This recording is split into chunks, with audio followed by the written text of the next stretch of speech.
आपके रोम रोम में है। इसलिए हे महाकाल, कितनी पृथ्वी आपके शरीर में समाहित है। पूरा ब्रह्मांड भगवान शंकर के नाखून के बराबर है, पैर के अंगूठे के नाखून के बराबर है। मैंने आपकी परिक्रमा की तो क्या ब्रह्मांड की परिक्रमा नहीं हुई? तीर्थम आप प्रजे। शंकर जी ने कहा बात तो सही है। उसके बाद गणेश जी ने कहा पुत्रश्च महत् तीर्थम पितृष्ट चरण पंकजम। माता पिता के चरण कमल का पूजन ही पुत्र के लिए सारे तीर्थों का दर्शन। जो बालक माता पिता के चरण पूजता है उसको महाराज कोई भी तीर्थ ना भी करे तो भी उसे सारे तीर्थों के दर्शन का फल प्राप्त हो जाता है। शंकर जी ने कहा गणेश बात तो तुम्हारी बिल्कुल सही है। अन्य तीर्थम तो दूर है, वही गत्वा संप्राप्यते मुने। अन्य तीर्थ तो बड़ी दूर की यात्रा करने पे मिलेंगे, लेकिन माता पिता तो तुम्हारे घर में बैठे हैं, इन्हीं का दर्शन करो और तीर्थों का लाभ ले लो।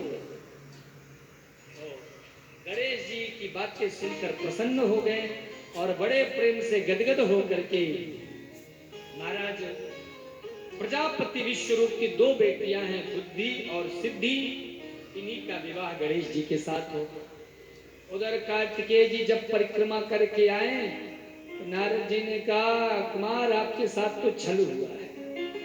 आपके माता पिता ने कैसा अन्याय किया, बेटे का गणेश का विवाह कर दिया और आप कोई विघ्न डालो, इसलिए आपको परिक्रमा के लिए भेज दिया। कुमार कार्तिकेय बड़े दुखी हुए और नाराज होकर वहीं से वो कैलाश आए ही नहीं, वापस लौट गए और महाराज क्रौंच पर्वत में जाकर तपस्या करने लगे।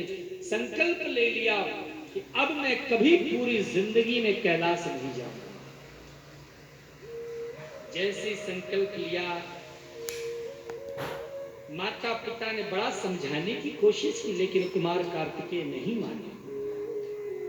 काफी समय बीत गया।